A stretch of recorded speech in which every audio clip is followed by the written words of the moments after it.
নমস্কাৰ প্ৰিয় বন্ধুসকল, পুনৰবাৰ স্বাগতম জনাইছোঁ আপোনালোক সকলোৰে মোৰ প্ৰিয় ইউটিউব চেনেললৈ। চ' বন্ধুসকল, মোক কমেণ্ট বহুতেই কৰিছে যে তেজপুৰ লখৰাৰ বিষয়ে ভিডিঅ'টো বনাবলৈ। চ' তেজপুৰ লখৰাৰ বিষয়ে মই যিটো আপডেট পাইছোঁ আপোনালোকক জনাবলৈ চেষ্টা কৰিছোঁ।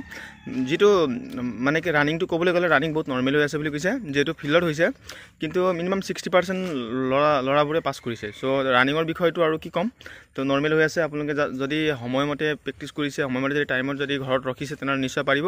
আৰু এটা কথা কি, 24 মিনিটতো যদি আপোনালোকে ৰানিং কৰি আছে, মানে পাছ কৰি আছে ঘৰত 5 কিলোমিটাৰ মাৰি, তেনেহ'লে আপোনালোকে তেজপুৰ গ্ৰাউণ্ডত আৰামছে পাছ কৰিব।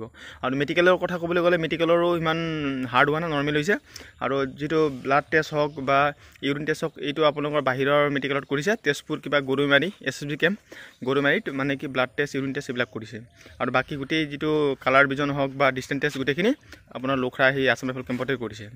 চ' এইটোৱে আছিলে, আৰু বিশেষকৈ ইমান টান হোৱা নাই। যিসকলৰ মেজৰ প্ৰব্লেম আছে, যেনেকৈ মানে চকুত কালাৰ ভিজনেই হওক বা ডিষ্টেঞ্চ টেষ্ট হওক বা ভেৰিকছ ভেন হওক, তেনেকৈ ডাইৰেক্ট ৰিমেডিকেল দিছে বুলি কৈছে।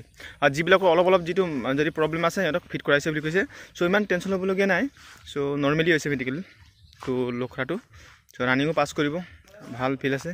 চ' এয়া আছিলে সৰু ইনফৰমেশ্যন। যদি ভিডিঅ'টো ভাল পায়, লাইক, কমেণ্ট, শ্বেয়াৰ, ছাবস্ক্ৰাইব কৰিব নাপাহৰিব। ধন্যবাদ। জয় অসম।